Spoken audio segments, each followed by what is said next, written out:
Chapter 15. Chapter 15 is from the point of view of the creature still. Such was the history of my beloved cottagers. It impressed me deeply. I learned from the views of social life which it developed to admire their virtues and to deprecate the vices of mankind. And yet I looked upon the crime as a distant evil. Benevolent and generous were ever present before me, inciting within me a desire to become an actor in a very busy scene where so many admirable qualities were called forth and displayed.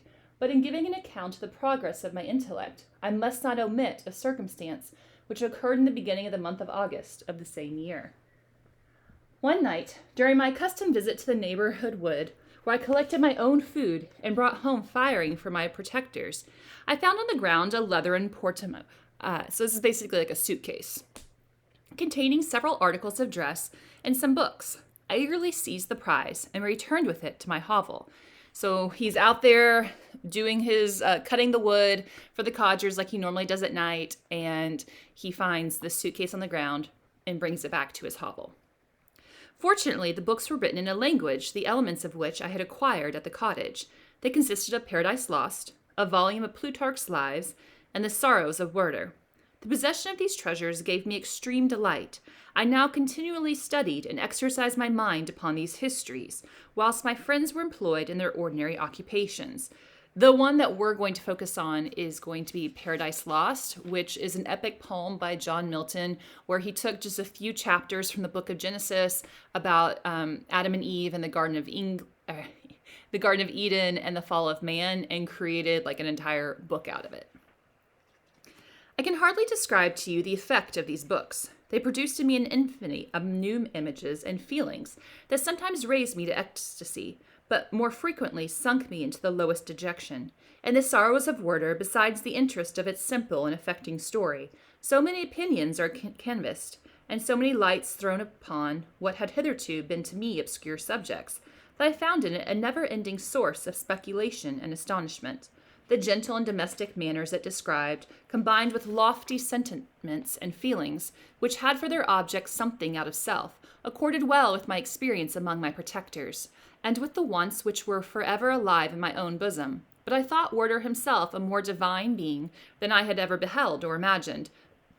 His character contained no pretension, but it sunk deep.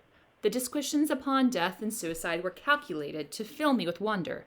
I did not pretend to enter into the merits of the case, yet I inclined towards the opinions of the hero, whose extinction I wept, without precisely understanding it. However, as I read, I applied much personally to my own feelings and condition.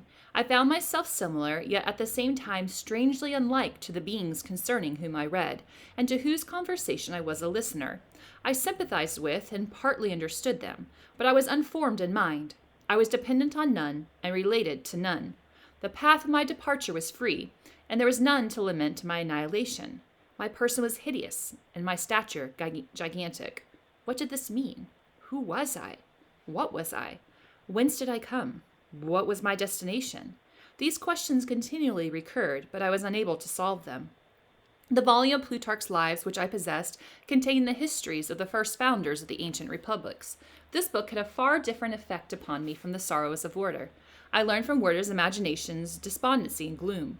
But Plutarch taught me high thoughts. He elevated me above the wretched sphere of my own reflections to admire and love the heroes of past ages. Many things I read surpassed my understanding and experience. I had a very confused knowledge of kingdoms, wide extensive country, mighty rivers, and boundless seas, but I was perfectly unacquainted with towns and large assemblages of men.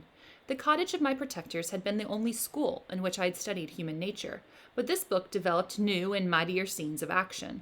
I read of men concerned in public affairs, governing or massacring their species. I felt the greatest ardor for virtue rise within me, and abhorrence for vice, as far as I understood the signification of those terms, relative as they were, as I applied them to pleasure and pain alone. Induced by these feelings, I was of course led to admire peaceable lawgivers, Numa, Solon, and Lycurgus, in preference to Romulus and Theseus. The patriarchal lives of my protectors caused the impressions to take a firm hold on my mind. Perhaps if my first introduction to humanity had been made by a young soldier, burning for glory and slaughter, I should have been imbued with different sensations. But Paradise Lost excited different and far deeper emotions. I read it as I had read the other volumes which had fallen into my hands as a true history. It moved every feeling of wonder and awe that the picture of an omnipotent God warring with his creatures was capable of exciting. I often referred to the several situations as their similarity struck me to my own. Like Adam, I was apparently united by no link to any other being in existence. But his state was far different from mine in every other respect. He had come forth from the hands of God a perfect creature, happy and prosperous, guarded by the especial care of his Creator. He was allowed to converse with and acquire knowledge from beings of a superior nature. But I was wretched, helpless, and alone. Many times I considered Satan as the fitter emblem of my condition, for often, like him, when I viewed the bliss of my protectors, the bitter gall of envy rose within me. So he reads Paradise Lost, and as I said, Paradise Lost is based on just a few chapters from the Bible, but John Milton made like an entire book out of those few chapters, so Paradise Lost is a fiction book. But when the creature reads it, he thinks it's a history book, and everything in it is real, except for like where we know just, the basics from Genesis. And so he looks at what happens in the book and how God treats Adam. And we've talked about this before about, God didn't just drop Adam off and create him and that's it and walks away from him. But instead, he guides Adam and he gives him rules and says, this is the Garden of Eden. This is where you're going to live. You can eat this and this, but, don't eat this. And so he gives him a set of guidelines to live by. And the creature says, like Adam, I was united by no link to any other being in existence. So he's like, Adam was the first and I was the first of my kind. So I can connect with Adam on that part, but I don't connect with him on his creator because you didn't treat me the way God treated Adam. Instead, you treated me more like how Satan was treated once he was kicked out of heaven. Another circumstance strengthened and confirmed these feelings. Soon after my arrival in the hovel, I discovered some papers in the pocket of the dress which I had taken from your laboratory. At first I neglected them, but now that I was able to decipher the characters in which they were written, I began to study them with diligence. It was your journal of the 4 months that preceded my creation. Apparently, the creature had clothed himself quickly before leaving Victor's laboratory. And when he searches through the pockets of that coat, he finds Victor Frankenstein's journal. And now, after learning how to read and write from watching the villagers, he is finally able to read this journal of Victor's. You minutely described in these papers every step you took in the progress of your work. This history was mingled with accounts of domestic occurrences. You doubtless recollect these papers. Here they are. Everything is related in them which bears reference to my accursed origin. The whole detail of that series of disgusting circumstances which produced it is set in view. The minutest description of my odious and loathsome person is given. In language that I painted your own horrors and rendered mine indelible. I sickened as I read. Hateful day when I received life, I exclaimed in agony. Accursed creator! Why did you form a monster so hideous that even you turned from me in disgust? God in pity made man beautiful and alluring, after his own image. But my form is a filthy type of yours, more horrid even from the very resemblance. Satan had his companions, fellow devils, to admire and encourage him, but I am solitary and abhorred. These were the reflections of my hours of despondency and solitude. But when I contemplated the virtues of the cottagers, their amiable and benevolent dispositions, I persuaded myself that when they should become acquainted with my admiration of their virtues, they would compassionate me and overlook my personal deformity. Could they turn their door one, however monstrous, who solicited their compassion and friendship? I resolved at least not to despair, but in every way to fit myself for an interview with them, which would decide my fate. I postponed this attempt for some months longer, for the importance attached to its success inspired me with the last dread lest I should fail.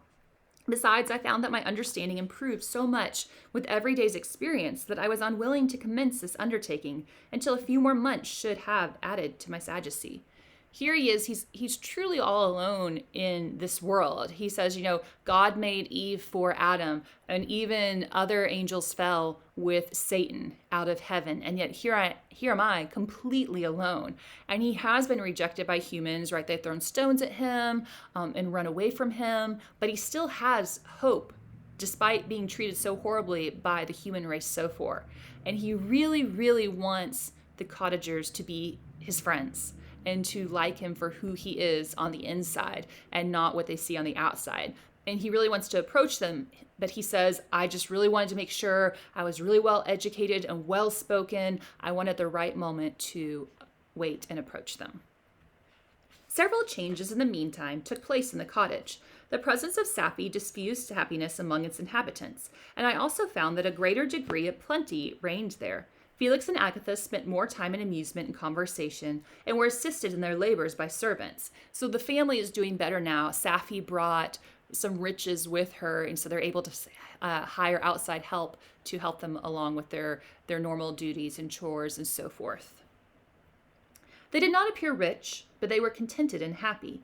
Their feelings were serene and peaceful, while mine became every day more tumultuous. Increase of knowledge only discovered to me more clearly what a wretched outcast I was. Again, that theme of the dangers of knowledge. I cherished hope, it is true, but it vanished when I beheld my person reflected in water, or my shadow in the moonshine, even as that frail image in that inconstant shade. I endeavored to crush these fears and to fortify myself for the trial which in a few months I resolved to undergo, and sometimes I allowed my thoughts, unchecked by reason, to ramble in the fields of paradise, and dared to fancy amiable and lovely creatures sympathizing with my feelings, and cheering my gloom. Their angelic countenances breathed smiles of consolation. But it was all a dream. No Eve soothed my sorrows, nor shared my thoughts. I was alone. I remembered Adam's supplication to his Creator. But where was mine? He had abandoned me, and in the bitterness of my heart, I cursed him. All right, so the creature hates Victor Frankenstein for abandoning him when he first woke up in this world. Autumn passed thus. I saw with surprise and grief the leaves decay and fall, and nature again assumed the barren and bleak appearance it had worn when I first beheld the woods and the lovely moon. Yet I did not heed the bleakness of the weather. I was better fitted by my conformation for the endurance of cold than heat. So almost like a whole year has passed, basically. And during that whole year, he's been living in this hovel attached to the cottage and learning everything he can from the cottagers. But my chief delights were the sight of the flowers, the birds, and all the gay apparel of summer. When those deserted me, I turned with more attention towards the cottagers. Their happiness was not decreased by the absence of summer. They loved and sympathized with one another, and their joys, depending on each other, were not interrupted by the casualties that took place around them. The more I saw of them, the greater became my desire to claim their protection and kindness. My heart yearned to be known and loved by these amiable creatures, to see their sweet looks directed towards me with affection that was utmost limit of my ambition. I dared not think that they would turn them from me with disdain and horror. The poor that stopped at their door were never driven away. I asked, it is true, for greater treasures than a little food or rest. I required kindness and sympathy, but I did not believe myself utterly unworthy of it. The winter advanced, and an entire revolution of the seasons had taken place since I awoke into life. My attention at this time was solely directed towards my plan of introducing myself into the cottage of my protectors. I revolved many projects, but that on which I finally fixed was to enter the dwelling when the blind old man should be alone.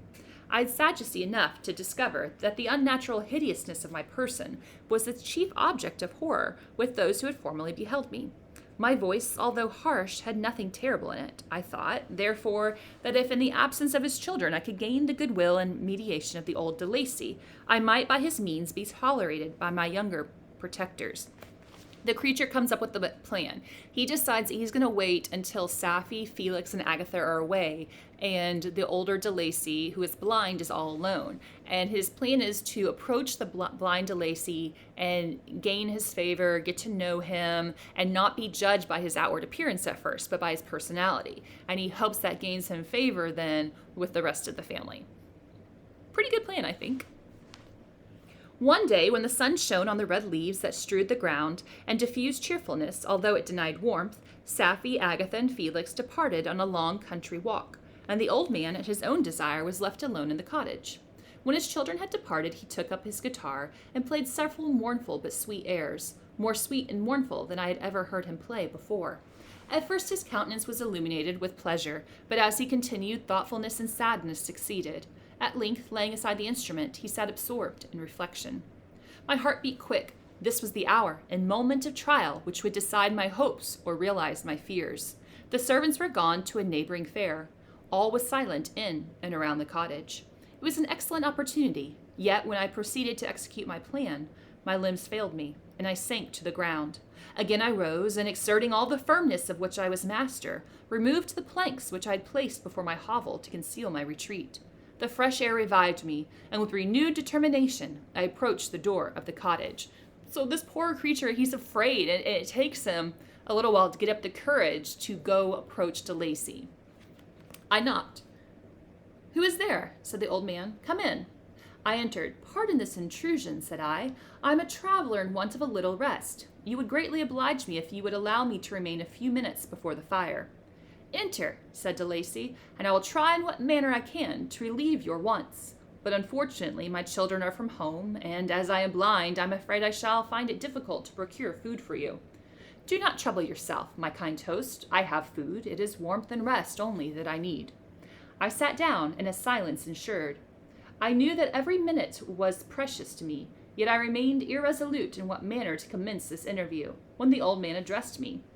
"By your language, stranger, I suppose you are my countryman. Are you French?" "No, but I was educated by a French family, and understood the language only. I am now going to claim the protection of some friends, whom I sincerely love, and of whose favor I have some hopes." "Are they Germans?" "No, they are French. But let us change the subject. I am an unfortunate and deserted creature. I look around, and I have no relation or friend upon earth. These amiable people to whom I go have never seen me, and know little of me. I am full of fears, for if I fail there, I am an outcast in the world forever. Do not despair. To be friendless is indeed to be unfortunate. But the hearts of men, when unprejudiced by any obvious self-interest, are full of brotherly love and charity. Rely, therefore, on your hopes, and if these friends are good and amiable, do not despair. They are kind, they are the most excellent creatures in the world, but unfortunately they are prejudiced against me. I have good dispositions, my life has been hitherto harmless, and in some degree beneficial, but a fatal prejudice clouds their eyes, and where they ought to see a feeling and kind friend, they behold only a detestable monster. That is indeed unfortunate, but if you are really blameless, can not you undeceive them? I am about to undertake that task, and it is on that account that I feel so many overwhelming terrors. I tenderly love these friends. I have, unknown to them, been for many months in the habits of daily kindness towards them, but they believe that I wish to injure them, and it is that prejudice which I wish to overcome. Where do these friends reside? Near this spot. The old man paused and then continued. If you will unreservedly confide to me the particulars of your tale, I perhaps may be of use in undeceiving them. I am blind and cannot judge of your countenance, but there is something in your words which persuades me that you are sincere. I am poor and in exile, but it will afford me a true pleasure to be in any way serviceable to a human creature. Excellent man, I thank you and accept your generous offer. You raise me from the dust by this kindness, and I trust that by your aid I shall not be driven from society and sympathy of your fellow creatures. So notice this conversation that's going on between De Lacy and the creature. It's a normal conversation. It is the first normal conversation that this creature has ever had. Before everyone's just been yelling and throwing rocks at him. But here, this De Lacy cannot see him and just thinks he's a normal guy. So this shows us that the creature presents himself, at least like in terms of his education and how he talks, like any other human. Heaven forbid, even if you were really criminal, for that can only drive you to desperation and not instigate you to virtue. I am also unfortunate. I and my family have been condemned, although innocent. Judge, therefore, if I do not feel for your misfortunes. How can I thank you, my best and only benefactor? From your lips first have I heard the voice of kindness directed towards me. I shall be forever grateful, and your present humanity assures me of success with those friends whom I am on the point of meeting. May I know the names and residence of those friends? I paused.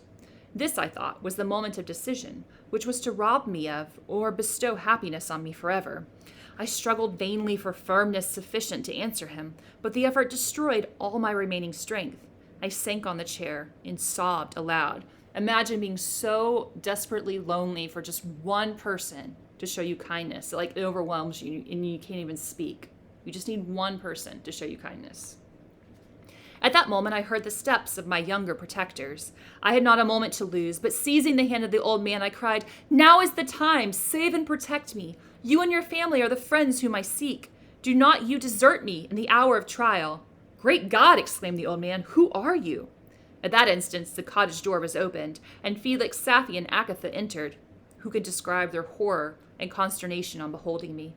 Agatha fainted, and Safie, unable to attend to her friend, rushed out of the cottage. Felix darted forward, and with supernatural force tore me from his father, to whose knees I clung. In a transport of fury, he dashed me to the ground and struck me violently with a stick.